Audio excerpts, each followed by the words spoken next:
Quiero iniciar planteándoles unas preguntas. ¿Alguna vez usted ha estado en medio de una terrible tormenta? De una borrasca de esas miedosas, una tormenta espantosa. ¿Alguna vez le ha tocado vivir esa experiencia?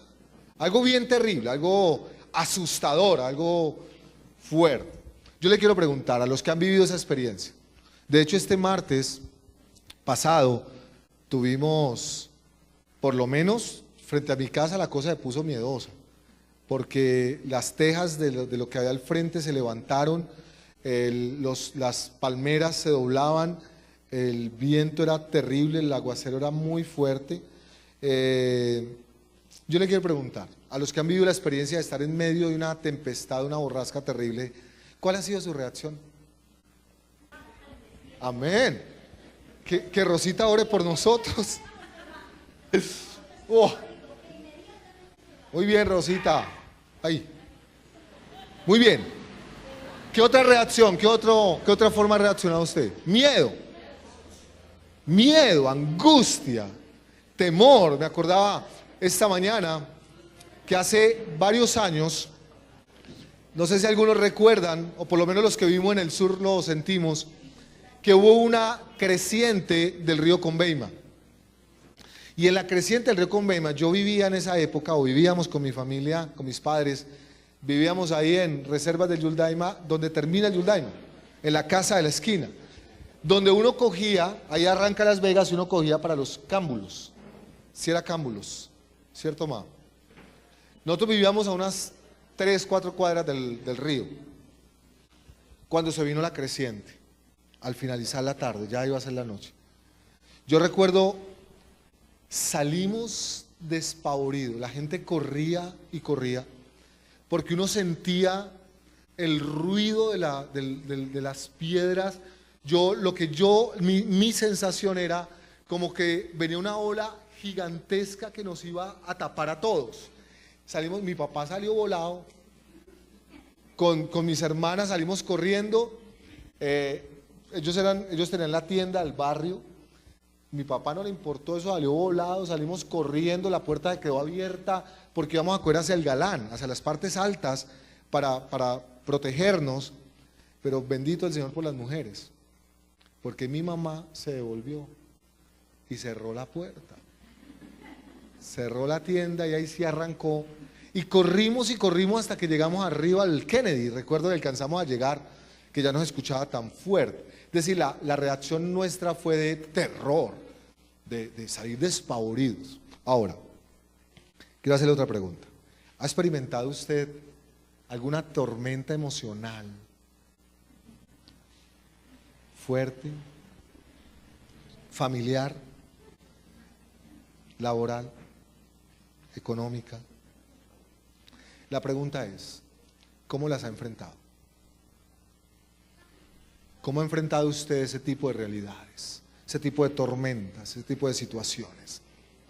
Hermano, hay una certeza que yo tengo en mi corazón, y es que cada uno de nosotros o hemos tenido, o estamos teniendo, o vamos a tener que pasar por diferentes tormentas en nuestra vida, situaciones que nos mueven el piso.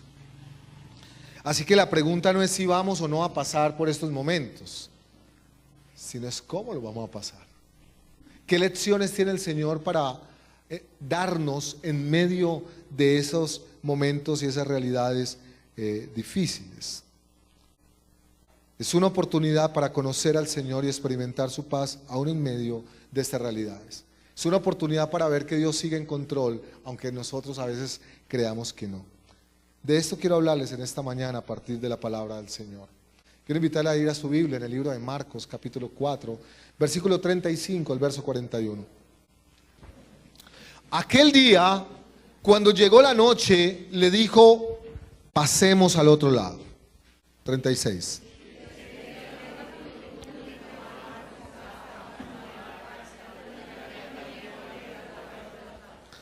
Pero se levantó una gran tempestad de viento y echaba las olas en la barca de tal manera que ya se anegaba.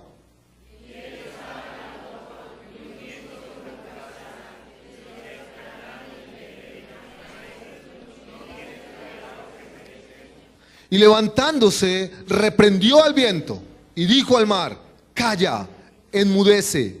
Y cesó el viento y se hizo grande bonanza.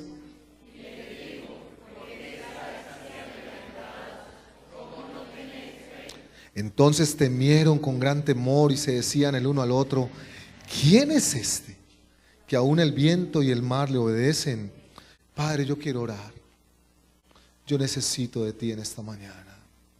Yo necesito de ti para predicar tu palabra con fidelidad, con pertinencia, con claridad, pero para predicarla lleno del Espíritu Santo, Señor. Estos hermanos necesitan de ti en esta mañana para recibir tu palabra en buena tierra y dar el fruto que tú esperas.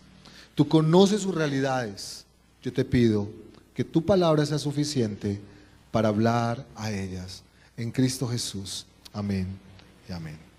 Puede tomar su lugar. Muy bien. Lo primero que quisiera que miráramos del texto a partir del verso 35 es una invitación que el Señor les hace. Una invitación que el Señor les hace. Note usted cuál es la invitación que el Señor les hace en el verso 35. ¿Cuál es? Pasemos al otro lado. En esta Biblia está resaltado en rojo la invitación del Señor. Están los discípulos y dice: hey, pasemos al otro lado. Ahora, antes de introducirnos en esta invitación del Señor, permítame llamar su atención sobre algunos detalles que hay en el relato que acabamos de leer. Uno de ellos, el primero de ellos es: ¿en qué momento es que los invita a pasar al otro lado? En la noche. Ese es un dato importante. ¿Por qué creen que ese es un dato importante? Entendiendo ya lo que conocemos del relato. Claro, ¿no le ha pasado a usted que a veces cuando empieza la tormenta más fuerte, cuando llueve más fuerte, cuando hay más relámpagos, es de noche y se va la luz? Que algunas de las avalanchas son de noche. Entonces eso hace más horrible y más temerosa la situación. Uno, esta noche. Segundo, esta es una invitación hecha a quién únicamente, exclusivamente. ¿Para quién es el VIP de esta invitación? Discípulos. Dice el texto en el verso 36, despidiendo la multitud. Es decir, Jesús viene con una multitud, viene sanando, restaurando, enseñándoles, hablándoles. Si ustedes lo notan, ahí en los versos anteriores lo dice. Pero esta invitación especial es VIP. Son seleccionados. Esto no es para todos. Un grupo. Los discípulos son los que son invitados a vivir esto. Otro dato que aparece en el texto es el hecho de que Jesús viene a enseñarles y enseñarles y enseñarles. De ellos ver milagros, de ver el poder de Dios a través de la vida de Jesús. Y ahí en los versos 33 y 34 habla de que les enseñaba, y les enseñaba con parábolas, y les enseñaba acerca del reino de Dios. Luego, otro dato que quiero llamar su atención acá es el siguiente. Él no está invitando al mar de Galilea o al lago de Galilea, no está invitando gente inexperta. Aquí estamos hablando con gente experta en el mar. Y diría yo, gente experta en capotear tempestades. Porque aquellos que han vivido en el mar, yo tengo mis cuñados, acá hay uno de ellos, Jimmy, tengo otros dos cuñados, 3 de ellos fueron marineros. Y algunas veces yo los he escuchado cuando se reúnen ellos 3, los que fueron marineros, contando historias de tempestades, de olas gigantes y de cosas que pasaban allí. Es decir, un marinero, un pescador que vive de esto, que es un profesional de eso, está acostumbrado a capotear tormentas. Está acostumbrado a eso, o sea, nada lo impresiona. Es gente experta. No estamos hablando de una persona que le tiene miedo al mar. Estamos hablando de alguien que tiene miedo al agua, alguien que no sabe nadar.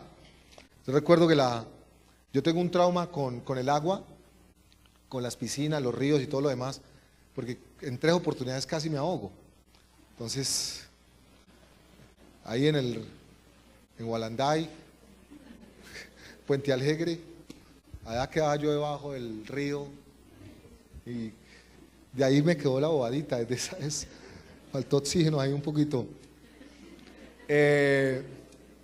Y recuerdo que la primera vez que la empresa, me gané un premio con la empresa Cartagena, entonces nos llevaron y nos montaron en un barco hermoso, cena, había de todo, por la bahía de Cartagena.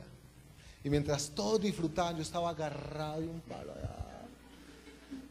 por la bahía, eso no se movía, pero yo decía, esto va a voltear, esto va a voltear. Esta invitación no es para este tipo de personas, estamos hablando de gente experta, gente que ha estado en el mar siempre y que sabe lo que es eso. Otro dato que es interesante es que Jesús está dormido. Algunos han querido ayudarle al texto y han dicho, no, Jesús no estaba dormido, se estaba haciendo. O sea, él se estaba haciendo y él miraba así a ver qué hacían ellos. Mentiras, mentiras. Está dormido. En palabras muy nuestras, está foqueado.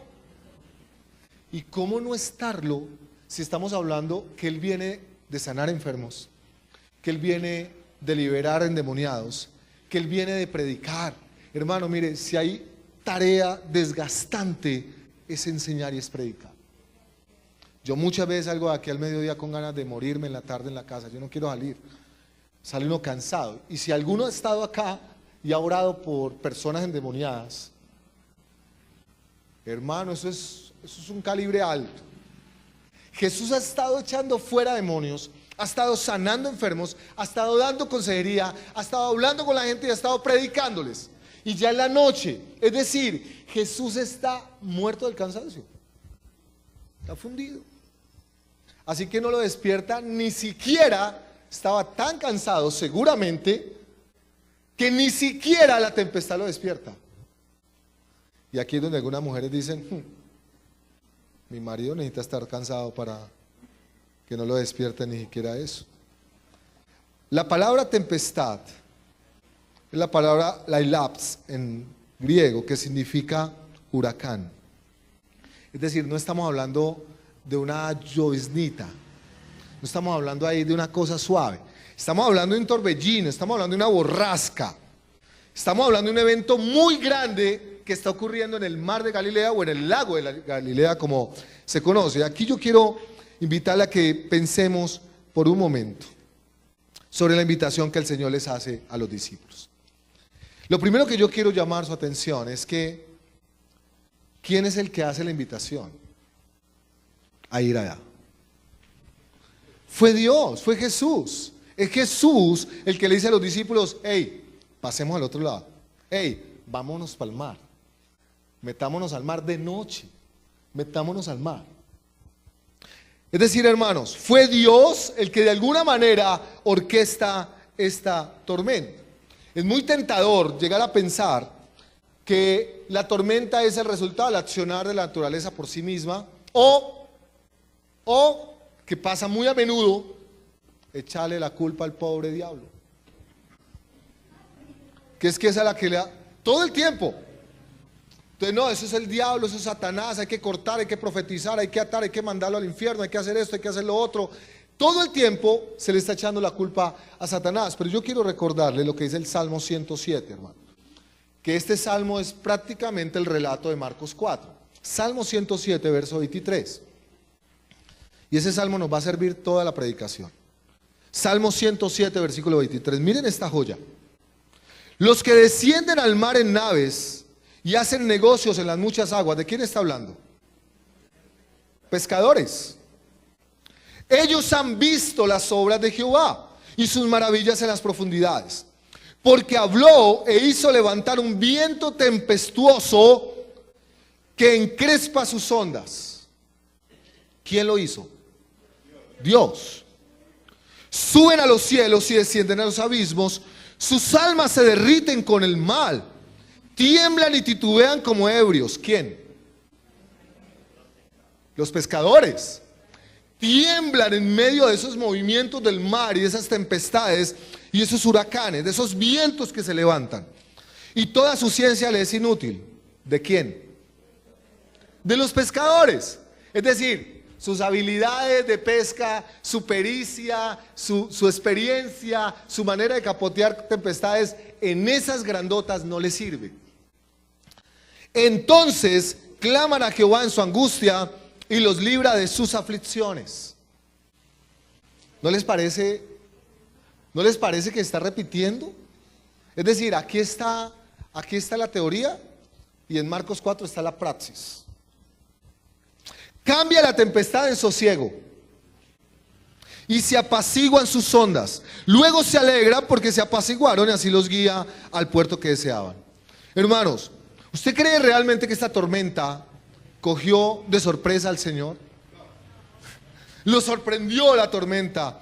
¿Sabe, hermanos? Él sabe exactamente lo que hace con su creación y con sus discípulos. Esta tempestad yo creo que fue cuidadosamente orquestada por el Señor. Es clarísimo, hermano, por las Escrituras, que el Señor les lleva o les permite atravesar por huracanes, por tempestades, por borrascas, con el propósito de mostrar su gloria y especialmente con el propósito de que le podamos conocer de una manera más íntima, que podamos conocerle a Él en medio de nuestras realidades. Hermanos, yo quiero recordarle en esta mañana que el Señor sigue haciéndonos invitaciones como estas para ir al mar y experimentar una tempestad. ¿Cuántos dicen amén? Esa no la queremos. ¿Cuántos quieren casa nueva, carro nuevo, esto? Amén. ¿Cuántos quieren ser invitados por el Señor a un VIP en el mar en medio de una terrible tempestad? Esta es la invitación del Señor. Yo quiero recordarle, hermanos, ¿quién fue el que llevó a Jesús al desierto? ¿Quién lo llevó? No, ¿quién lo tentó? El Espíritu Santo. El Espíritu Santo es el que impulsa, dice el texto. Ese impulsa me gusta, porque me da la idea, exacto, me da la idea de que no es como que lo anima, sino que a mí me da la idea más como que lo empuja, ¿no? Porque es que, seamos honestos, ¿quién quiere ir al desierto? ¿Quién quiere voluntariamente meterse en una prueba o experimentar la experiencia de una tempestad horrible? Nadie. ¿Ustedes recuerdan a José? Cuando José se encuentra con sus hermanos allí en Génesis, cuando se les descubre que ellos están muertos del susto porque creen que José los va a matar. Cuando se descubre y José les dice, tranquilos, y les dice, no fueron ustedes, fue Dios para preservación de vida. Ahora lo otro, hermanos, me llama la atención, es que el Señor deja atrás la multitud. Si ustedes miran el verso 36, dice que despiden la multitud.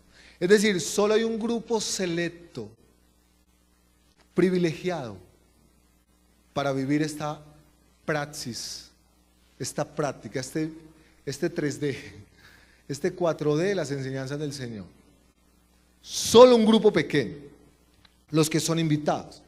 Si ustedes miran el contexto del pasaje, los capítulos que vienen atrás de este texto, ustedes se van a dar cuenta que Jesús viene enseñándoles las verdades del reino de Dios. Ustedes van a ver que Jesús les ha permitido a ellos ver milagros, han visto el poder de Dios sobre la enfermedad, sobre los demonios, sobre la naturaleza, han visto a Dios obrando, a Jesús obrando de una manera sobrenatural, pero también han escuchado ya varias enseñanzas de Jesús porque fueron dadas exclusivamente para los discípulos.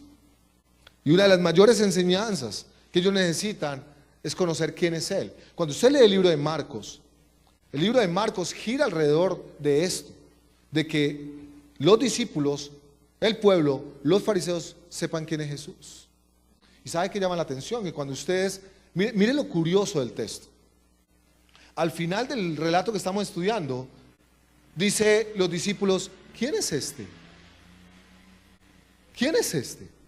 Pero cuando usted lee allí más atrás, capítulo 1, capítulo 2, cuando Jesús, recuerdan que Jesús está enseñando en la sinagoga y hay un demonio allá adentro. ¿Usted recuerda qué es lo que dice el demonio?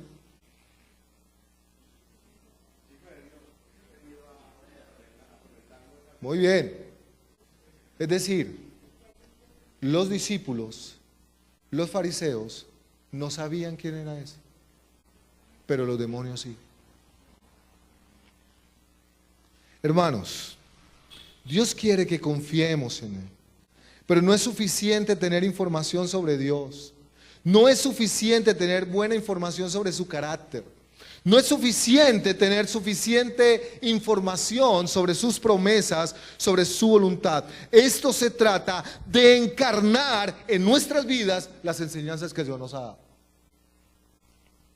Él es el Dios de las tormentas y definitivamente no nos exime de ellas, porque la única manera que Él tiene muchas veces de aplicar en nuestras vidas las lecciones que hemos aprendido. Yo le hago una pregunta aquí a los que cocinan. ¿Cómo aprende uno a cocinar? Cocinando. No hay otra. Les voy a contar una infidencia aprovechando que mi esposa está viajando. Mi mamá me consintió demasiado. Nunca me dejó hacer nada. Mi esposa dice que yo era un sultán. Nunca. Ni la cama, ni nada. Mis hermanitas fueron las que trabajaron para eso. Por consiguiente, yo nunca aprendí ni a fritar un huevo. ¿Qué tal? Dice Rosita. Qué mal testimonio. Primero porque una época de nuestra vida tuvimos empleada y luego mi mamá no lo hacía. Y resulta que me caso con mi esposa y diga también lo mismo, Rosita, ¿qué tal? No la dejaron hacer nada. Mi suegra no la dejaba hacer nada, la abuelita no la dejaba hacer nada, la empleada no la dejaba hacer nada y la hermana no la dejaba hacer nada. Entonces, cuando nos casamos, mi esposa tampoco sabía cocinar. Y entonces, como dice Ordóñez, yo parecía Dios pagano, porque ya todo lo que me servía me lo daba quemado. Yo llegaba a la casa a almorzar al mediodía y todos los días tenía los dedos cortados. Todos los días. Al punto que yo me fui a averiguar dónde vendían guantes de carnicería porque me daban temor. Hasta que yo dije, no, el Espíritu Santo me reveló. ¿Y sabe qué hice? Fui y compré un libro de recetas de cocina. Le dije, por el bien de nuestra relación matrimonial. Y ahí estaba el libro. Pero si usted no abre el libro, usted no mira y usted no hace, no aprende. O sea, el libro, por más que usted lo ponga en la cabeza, no le va a transmitir la información, usted aprende haciendo. Hoy mi esposa cocina espectacular. Pues usted no tiene ni idea lo que me tocó al principio. Hoy es espectacular. ¿Cómo aprendió? Haciendo. Hermano querido, ¿cómo vamos a aprender realmente de las enseñanzas del Señor, del discipulado del Señor, si no es viviéndolo, si no es practicándolo? Y esto me lleva entonces a mi segundo punto, y es la reacción que tienen los discípulos. Recuerden ustedes que estamos hablando de solo los discípulos. Recuerden ustedes que ellos están caminando con Jesús 24 horas al día. Ellos han visto el poder de Dios obrando con milagros, sanidades y todo lo demás. Y tienen las enseñanzas de primera mano de Jesús. Se enfrentan a la situación. Viene un huracán espantoso. Está la noche, Jesús está dormido y están los discípulos. La pregunta es, ¿cuál fue la reacción de los discípulos? ¿Qué hicieron los discípulos? Imaginen los discípulos diciendo, no hay problema, la borrasca está fuerte, el huracán, esto está que se parte, pero no hay problema, acabamos de ver a Dios obrando. Jesús hizo un milagro sorprendente ahora con esto. ¿Cuál fue la reacción de los discípulos? Recuérdenme. Entraron en pánico, y se fueron y despertaron a Jesús. ¿Y cómo lo despertaron? Jesús. ¿Usted se imagina? Mira, moviendo Jesús. ¿Cómo lo despertaron? ¿Sabe qué dicen otras versiones? Le gritaron. No tienes cuidado que perecemos, les dice. Entraron en crisis. La reacción de ellos fue de temor. Estaban muertos del susto. Ahora, yo quiero que usted piense por un momento en esto. No estamos frente a una lloviznita. Ellos están acostumbrados a eso. O sea, tenía que ser algo demasiado grande para que unos hombres expertos en el mar terminen muertos del susto. O sea, tenía que ser miedoso. Están muertos del susto. ¿Sabe? Esto me hace pensar que hay situaciones que vivimos muchas veces en las cuales nosotros nos hemos vuelto expertos en capotear. Algunos han vivido ciertas realidades en su vida que ya aprendió a capotearlas, que sabe cómo manejarlas. Sin embargo, hay otras realidades que nos hacen tambalear, que nos hacen ver nuestra impotencia y que nos hacen actuar de una manera loca. Este relato me hace pensar que puede llegar a nuestra vida situaciones que nos hacen perder la fe, que nos hacen vivir crisis de fe, que nos hacen perder la esperanza, en donde nuestra capacidad llega al límite. Es mucho más de lo que podemos soportar, es mucho más de lo que podemos manejar. Cuando pensamos que no, hasta aquí fue, no fue más. Y esto nos golpea de tal manera, hermanos, cuando la situación es tan difícil, que simplemente actuamos de una manera que no esperábamos actuar. Y cuando piensa, a veces uno que no hay nada peor que pueda ocurrir, ocurre. Cuando uno dice, esto ya fue la etapa, ya de aquí en adelante, ¿qué más me queda? Y todavía le queda. Y todavía hay algo más para vivir. Entonces hay algunos que quizás pueden estar viviendo situaciones económicas fuertes y de alguna manera han aprendido a capotear esas tempestades, pero dicen, con la salud no, y llega el tema de la salud también a afectarse. Pero después dice, esto ya es el límite, y llega el tema del problema familiar o la crisis familiar. Y dice, hasta aquí llegó, y llega el otro, se queda sin empleo. Es decir, siempre la tormenta o la circunstancia puede llegar a ser mucho más grande, mucho más difícil de manejar. Pero saben, hermanos, cuando uno piensa que nada puede ser peor, resulta que sí hay algo que puede ser peor. Y no es la circunstancia como tal. Y dice, no, bueno, ya me quedé sin trabajo, ahora estoy enfermo, ahora me cortaron eso, ahora no tengo eso, ahora tenemos un problema familiar terrible, ahora esto. No hay nada peor. ¿Qué más puede pasar si ya se afectó la salud, ya se afectó el trabajo, la economía, la familia? ¿Qué más puede pasar? ¿Qué puede ser peor que eso? Yo creo que hay algo que puede ser peor. Y es que usted esté metido en esa situación y que Jesús esté dormido.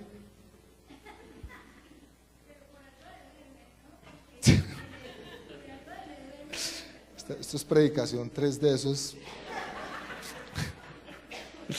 Escuchen bien. ¿Recuerdan que les decía ahora, cuando les hablé de la práctica del discipulado? Ellos habían escuchado sobre las enseñanzas del Señor. Ellos ya tenían la teoría, ellos habían visto el poder de Dios. Hermano, no hay nada que lo conflictúe a uno más que saber que Dios tiene el poder de sanar y no sane. Que Dios puede cambiar así. Una palabra suya bastará para que sea hecho y no lo hace. No hay nada que duela y conflictúe más que es el silencio de Dios, que es la pasividad del Señor en medio. Porque cuando no está Él ahí, pues uno sabe que no pasa nada. Pero cuando Él está, cuando uno sabe que Él conoce la situación, que Él conoce la realidad, que Él está con uno en ella y no hace nada, eso le genera una tempestad en el corazón. Una tempestad emocional. Hermanos, ellos ya han escuchado las enseñanzas del Señor. Él les ha mostrado de diferentes maneras con su enseñanza quién es Él. Se lo ha mostrado a través de los milagros, de las liberaciones, de las sanidades, etcétera, etcétera, etcétera. Así que ahora llega el momento de practicar lo aprendido. Para ese tiempo se habían preparado, hermanos. Es decir, este es el momento para que ellos confíen. Este es el momento para que esperen en el Señor. Este es el momento para que experimenten paz. Este es el momento para que actúen de una manera prudente, sensata y sabia. ¿Saben por qué? Porque el creador del universo, el que acaba de hacer los milagros, va con ellos. El que les acaba de enseñar, va con ellos. Esa es la oportunidad para que ellos lo puedan hacer, para que puedan confiar.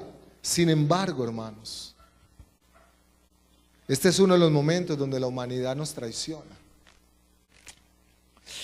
donde la carne se manifiesta, donde la teología que se ha aprendido se esfuma, donde los versículos no aparecen, las promesas no aparecen, y muchas veces lo que he construido con el Señor no está por ningún lado. Y entonces la necedad toma lugar.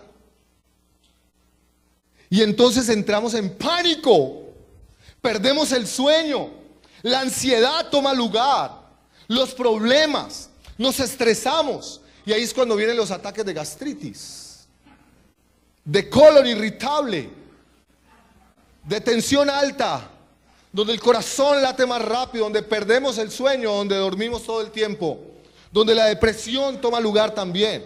Pero no solo eso, sino la incredulidad toma lugar en nuestro corazón. Empezamos a dudar de las promesas de Dios. Empezamos a dudar del carácter de Dios. Empezamos a dudar de sus palabras, de sus enseñanzas. Ahí es cuando las prédicas entonces no vienen a nuestra mente, ni los devocionales, ni lo aprendido en el discipulado. Y en medio de esta presión todavía podemos caer más bajo. Porque nos podemos volver irrespetuosos, soberbios, insolentes con el Señor, al punto de gritarle al Señor. ¿Usted se imagina eso? Un discípulo gritándole a Jesús. Siempre podemos ir más allá. Alguien dijo, un predicador dijo, esta es la historia de dos tormentas. Una en el mar y la otra en el corazón del hombre. Y la del corazón, dice él, es peor que la del mar.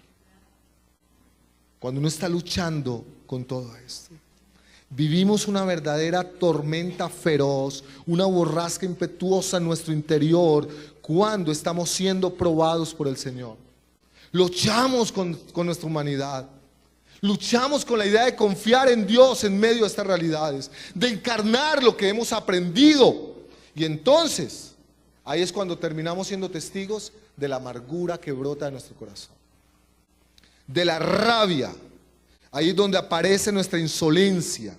Ahí es donde se nos olvida, hermanos, que Dios sigue siendo Dios. Y entonces aparece el desespero, y aparece la mala cara, y aparece que me voy de la iglesia, y aparece que me peleo con todo el mundo y que nadie me soporta.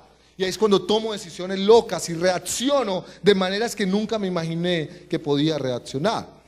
Y entonces se nos olvida que Él es bueno, que Él nos ama, que Él está en control.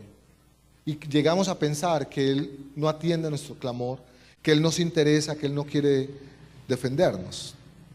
Y demostramos entonces con esto que lo que estamos necesitando nosotros son más tormentas. El año pasado, 30 de agosto, estaba cumpliendo años mi esposa y mi mamá la invitó a almorzar. Llegamos a almorzar, estábamos sentados en la mesa, mi papá estaba ahí al lado, cuando de un momento a otro escuchamos el golpe, mi papá cae al piso sin sentido, todo torcido, quedó ahí contra la pared golpeado, la vista se le fue, estaba frío, y yo estaba ahí sentado con mi esposa, mi mamá, no sé si Tati estaba, y yo me levanté de la silla, yo estaba ahí sentado, yo me levanté, muy tranquilo, yo lo vi ahí, me acerqué y dije, el Señor tiene control.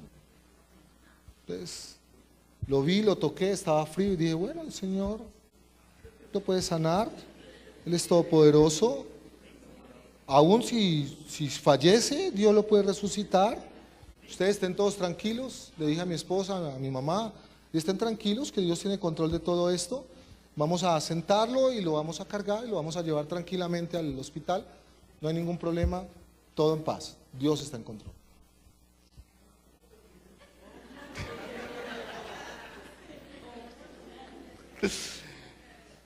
Cuando mi papá se cae, yo pego el brinco, me boto a los pies, papá, papá, papá, y lo cogía y frío, yo pensé que me estaba muriendo y yo empecé a darle pico, los picos que no le daban toda la vida, los di en ese momentico.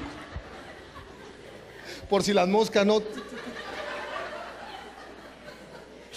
Mi papá conoce mi humor. Entonces, empecé a besarlo, en serio, empecé a besarlo y lo abrazaba. Papá, papá, papá. Y llame, mi esposa salió corriendo por las escaleras. Cuando llegaron como 3 señores, lo cogimos, lo montamos, lo golpeamos por las escaleras mientras lo bajábamos. Lo monté en el carro y me fui como loco para el Federico Lleras. No paré, no respeté nada, me metí, llegué allá, el médico no lo atendía, entonces me puse bravo con el médico, y todo eso. Y yo me imagino al Señor ahí.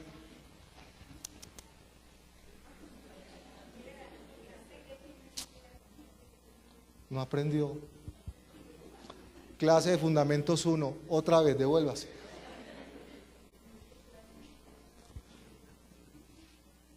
Pero ustedes saben que las esposas son unas profetas. Luego me dice mi esposa, ¿qué te pasó? ¿Por qué esa reacción?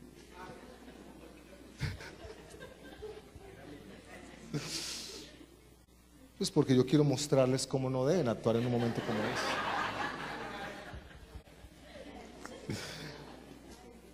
Hermanos, en la tormenta, en el desierto, en la prueba, es donde aflora la teología, la doctrina, el devocional, el discipulado, las predicaciones que hemos recibido durante años. No en la alabanza, no, aquí somos príncipes, ahí en la crisis. Y algunos conocen esta ilustración, perdónenme que la repita los de la vieja guardia, pero por los nuevos, que me parece que es perfecta. Los que son de la vieja guardia conocen de panadería, se acuerdan de los hornos, ¿no?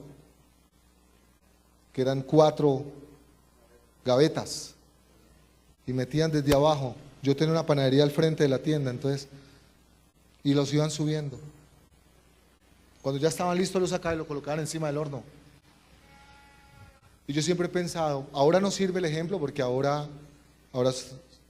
pero ellos van mirando, el panadero va mirando, le falta.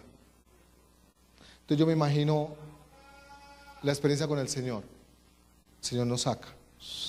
¿Por qué a mí? Le falta.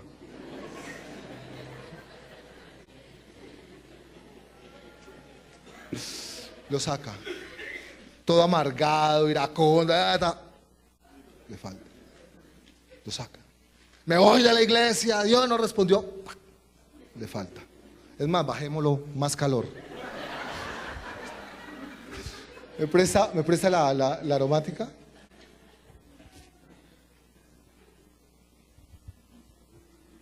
Hermanos, tenemos una cantidad de información en nuestra cabeza sobre la fidelidad del Señor, sobre el amor de Dios, sobre la gracia de Dios, sobre su poder, sobre su misericordia que espera ser encarnada. Hermano, esto es agua caliente. Esta es la tempestad, este es el desierto, esta es la prueba, esta es la circunstancia difícil. Y usted es la aromática. ¿Sí? Con todos los discipulados que lleva, con todos los devocionales que ha hecho, con todos los libros que se ha leído, con todas las predicaciones que ha escuchado, ¿sí? Con todos los versículos que se sabe. Y el Señor de vez en cuando, entonces, lo mete para probar. Y lo que va a salir de ahí es lo que hay en su corazón. Entonces usted lo mete, el Señor, en el agüita caliente, bendito el Señor. Ahí está, vea. ¿Qué más va a salir?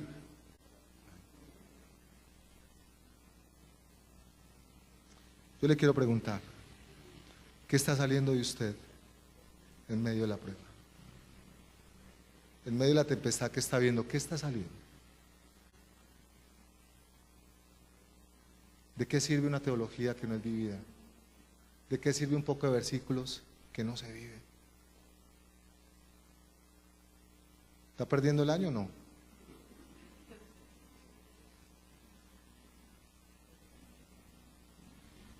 No hay otra.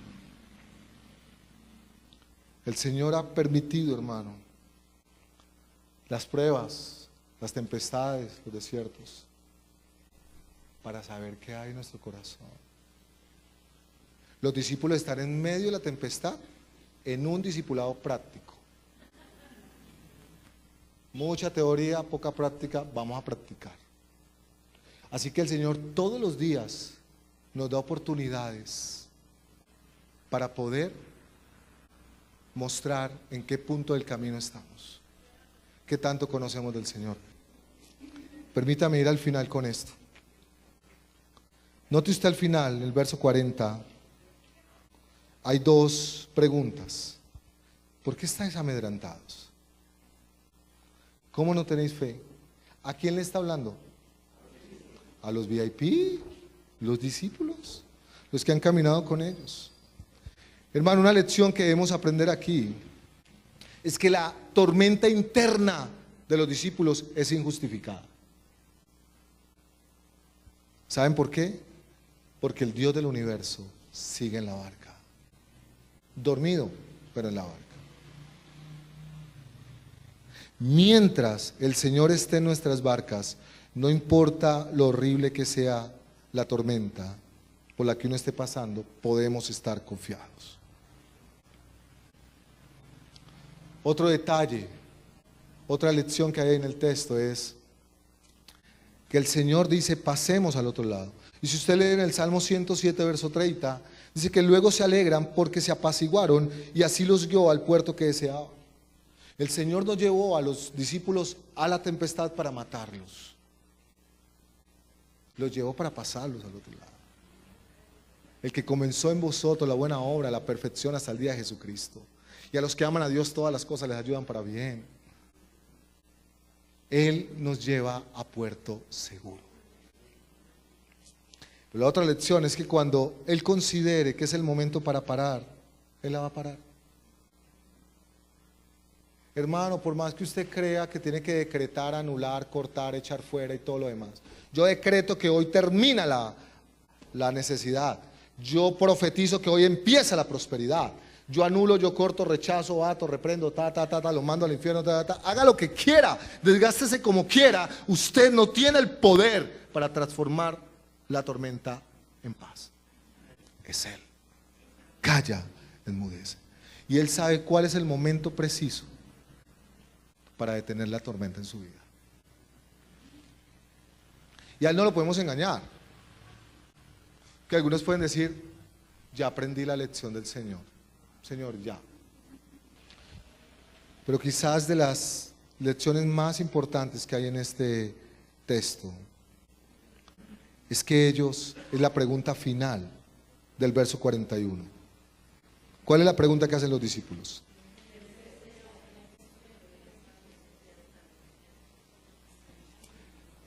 Para mí ahí está el meollo del asunto.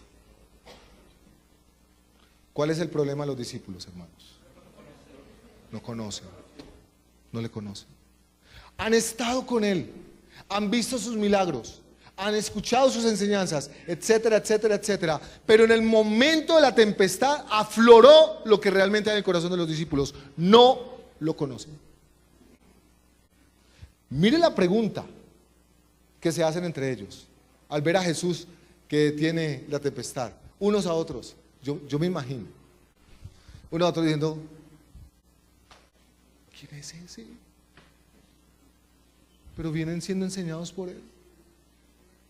Así que es posible, mi querido hermano, que usted lleve años viniendo a la iglesia, años leyendo Biblia, años de versículos, años de iglesias, años de lo que quiera, y aún hoy no conocer al Jesús de las Escrituras. ¿Sabe por qué? Porque si lo conociéramos realmente, entonces nuestra reacción en el momento de la tempestad sería diferente. El problema de fondo es que no le conocen. Porque si le conocen, sabe que Él es bueno. Me echaron del trabajo. El Señor sabe lo que hace. Él abre puertas que nadie cierra, Él cierra puertas que nadie abre. Me quitaron el trabajo. Jehová dio, Jehová vendió, bendito sea el nombre del Señor. Me hicieron mal, devuelvo bien por mal. Él sabe lo que hace. Yo pagaré, dice el Señor, mía la venganza. El problema de fondo, hermanos, es si conozco o no conozco al Señor. Cuando ustedes leen el Salmo 107, seguro los discípulos lo sabían. Aquí el problema no es por doctrina, aquí el problema no es por teología, aquí el problema no es por falta de discipulado.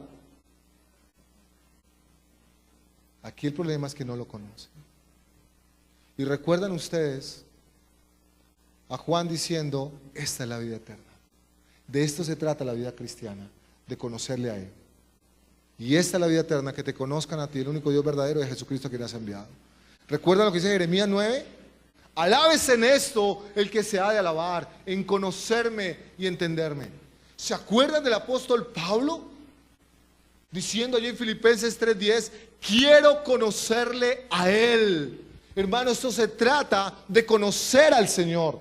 La lección más importante de este relato es que en medio de las tormentas sale a flote de nuestro corazón qué tanto conocemos o qué tanto no conocemos al Señor. Porque cuando le conocemos, confiamos, descansamos. ¿Me hago entender? Problemas de conocer o no conocer. Y yo quiero animarle a usted que piense en este momento, porque el Señor quiere mostrarle a los discípulos, o ha querido durante todo el proceso mostrarles quién es Él. Él es soberano sobre todas las circunstancias de la vida. Si los vientos o los mares le obedecen, si tiene el poder sobre la muerte, si tiene el poder sobre los demonios, sobre la enfermedad, no hay nada que esté por fuera del control soberano del Señor. Así que no hay nada en su vida, por lo que usted esté pasando, que no esté controlado por el Señor. Y cuando Él quiera, dirá, calla, enmudece. Pero el problema es que si nosotros no le conocemos, escuche bien, no como teoría, no como información, no como academia, como vida. Si no lo conozco en una relación personal e íntima con el Señor, jamás voy a poder confiar en Él en medio de las tormentas de la vida. Y entonces lo que va a pasar es que lo que va a fluir de allí va a ser rabia, va a ser amargura, va a ser incredulidad, va a ser insolencia, etcétera, etcétera, etcétera. De oídas te había oído, dice Job. Bendito el Señor por las pruebas. Yo creo que todos hemos tenido oportunidades. Hoy, por día, hoy, hace 5 años, fue el primer domingo en que ya no era pastor, porque el día anterior, de un momento a otro, me dijeron que no más. Han pasado 5 años. Y yo le quiero decir, hermano, no hay mejor lugar para conocer al Señor si no es en el desierto. ¿Cómo voy yo a conocer al Dios de paz si no es en medio de las turbulencias de la vida? ¿Cómo voy yo a conocer al Dios, al Jehová Jireh, si no es a través de la necesidad y de la escasez? Hoy hace 5 años, el día anterior me han dicho no más. Y se vino una tormenta espantosa sobre mi vida. Lloré, pataleé, relinché, peleé con Dios, grité, hice de todo. Y ese domingo en la tarde llegó un pastor. Lo que a mí más me preocupaba, honestamente, era mis hijas. ¿Cómo voy a darle loncheras y comida a mis hijas? Y en la tarde llegó un pastor, hoy hace 5 años, en la tarde llegó un pastor. Me enteré de lo que te pasó, me llevó a un mercado gigante, pero lo que más me quebró fue ver una bolsa así, llena de loncheras para mis hijas. Ese mercado no hubiera llegado si yo no hubiera salido. ¿Me hago entender? Porque el proveedor era yo. Pero es en medio del desierto donde el agua brota de la peña. Es en medio del desierto donde la columna de nube le cubre de día y la de fuego de noche. Es en medio del desierto donde cae maná del cielo. Es en medio del desierto donde caen codornices, hermanos. ¿Cuál es nuestro temor a la tempestad? ¿Cuál es nuestro temor al proceso del Señor? Que el Señor nos ayude, hermanos, a aceptar su invitación, a abrazar las tormentas de la vida como una oportunidad para reaccionar mostrando de manera práctica las lecciones aprendidas del Señor. Jehová es mi pastor, nada me faltará. Vívalo. Vívalo. Y estoy seguro que esta tarde, que mañana y que esta semana, usted va a tener oportunidades de oro todos los días. Yo me imagino al Señor diciendo, ay no, otra vez. Y vuelve otra vez. Y vuelve y nos da otra. Y cuando uno siente que ya lo logró, que ya se la aprendió, que ya le cogió el tiro, que ya sabe cómo es, viene otra. Y viene otra. Y viene otra. Vamos a orar, hermanos. Donde siempre está esperando Dios.